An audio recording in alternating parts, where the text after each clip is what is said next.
ছাত্রদের আন্দোলনের তোপের মুখেই পদত্যাগ এবং পরে দেশ ছেড়েছেন শেখ হাসিনা। এরপর থেকেই উঠে আসে রহস্যময় আয়নাঘর। গণমাধ্যম সূত্রে জানা যায়, রাষ্ট্রীয়ভাবে গুমের শিকার রাজনৈতিক কর্মী, সংগঠক ও বিভিন্ন পেশাজীবীদের প্রতিরক্ষা গোয়েন্দা মহাপরিদপ্তরের সদর দপ্তরের ওই ঘরে আটকে রাখা হয়। এবার এই আয়নাঘরের কাহিনী আসছে সেলুলয়েডের পর্দায়।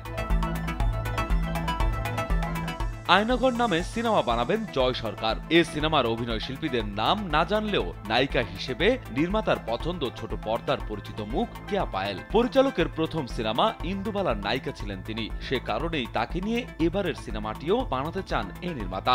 এছাড়াও সিনেমায় থাকবে আরো বেশ কিছু তারকা।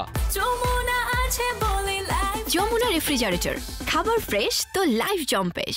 নির্মাতা জয় গণমাধ্যমে বলেন, এখনো কেয়া পায়েলের সঙ্গে কথা হয়নি। সিনেমার চিত্রনাট্য নিয়ে ব্যস্ত সময় পার করছি। আয়নাঘরের কয়েকজনের সঙ্গে কথা বলে গল্প সাজাতে চাই। আমি চাই সত্যটা উঠে আসুক। শিগগির অভিনেত্রীর সঙ্গে আলোচনায় বসবো শিডিউল নিতে। এ সিনেমা নিয়ে কেয়া পায়েলের সঙ্গে কথা বলতে গেলে তিনি জানান, এই মুহূর্তে সিনেমা নিয়ে তার কোনো পরিকল্পনা নেই। অভিনেত্রী বলেন, আমিও কয়েকজনের কাছে সিনেমার খবরটি শুনেছি, কিন্তু এ বিষয় নিয়ে আমার সঙ্গে পরিচালক বা প্রযোজক কারো আলোচনা হয়নি। আমি এখন নাটক নিয়েই ব্যস্ত সময় পার করছি। আগামী কয়েক মাসের শিডিউল দেওয়াও আছে নির্মাতাদের।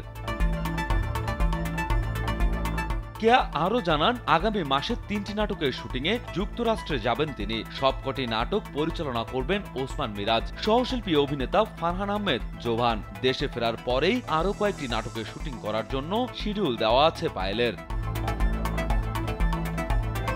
আয়নাঘর সিনেমার গল্প ও চিত্রনাট্য পছন্দ হলে অভিনয় করবেন কিনা এমন প্রশ্নের জবাবে পায়েল জানান, এখন তিনি সিনেমা নিয়ে ভাবতে চান না। আপাতত ছোট পর্দাতেই ভালো সময় পার করছেন তিনি।